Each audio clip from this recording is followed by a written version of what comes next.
ಇತ್ತೀಚೆಗೆ ನಿಮ್ಮ ವಿಷಯ ಕೇಳಿ ಬರ್ತಾ ಇರುವಂಥದ್ದು ಒಂದು ವಿಡಿಯೋ ಮುಖಾಂತರ. ನಾನು ಹೇಳಿರುವಂಥ ವಿಚಾರ ಅದು ಸತ್ಯ. ಯಾಕೆ ಅಂತಂದರೆ ಸನ್ಯಾಸಿಗಳಾಗಿರ್ಬೋದು, ಪೀಠಾಧಿಪತಿಗಳು ಆಗಿರ್ಬೋದು, ಅವ್ರು ಏನಂದರೆ ಒಂದು ರೂಪಧಾರಣೆ ಇರುತ್ತೆ. ಎಷ್ಟೋ ಕಾಂಟ್ರವರ್ಸಿಗಳೇ ಸತ್ಯತೆಯನ್ನು ತಿಳಿಸಿರತಕ್ಕಂಥದ್ದು. ಈಗ ಹುಟ್ಕೊಳ್ತಾ ಇರುವಂಥದ್ದು ಕೆಲವು ಆಧ್ಯಾತ್ಮದ ಹೆಸರಲ್ಲಿ ಹೆಸರು ಮಾಡ್ಕೊಳ್ಬೇಕು, ದುಡ್ಡು ಮಾಡ್ಕೊಳ್ಬೇಕು, ಪ್ರಚಾರ ಮಾಡ್ಕೊಳ್ಬೇಕು. ಇವತ್ತಿಗೂ ನಾನು ಚೆಕ್ ಮಾಡಿದ್ರೆ ನನ್ನ ಬ್ಯಾಂಕ್ ಅಕೌಂಟೇ ಇಲ್ಲ ನನಗೆ. ಗುರು ಶಿಷ್ಯನನ್ನ ಆರಿಸ್ಕೊಳ್ತಾರೆ. ಮೇರಾ ಹಿಂದಿ ಥೋಡಾ ಕಚ್ಚಾ ಹೈ ಮಗರ್ ವಿಚಾರ ತೋ ಪಕ್ಕಾ ಹೈ.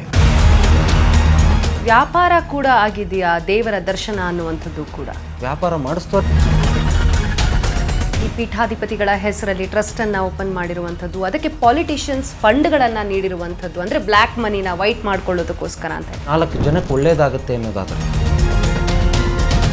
ಕಾವಿ ದಾರಿ ಒಳಗಡೆ ಕಳ್ಳರಿದ್ದಾರೆ. ಕಣ್ಣಿಗೆ ನಮ್ಮ ದೃಷ್ಟಿಗೆ ಹೆಂಗೆ ಕಾಣುತ್ತೋ ಅದೇ ಸತ್ಯ ಅಲ್ವಾ? ಅದಷ್ಟು ಬಿಟ್ಟರೆ ನನಗೇನು ಗೊತ್ತಿಲ್ಲ.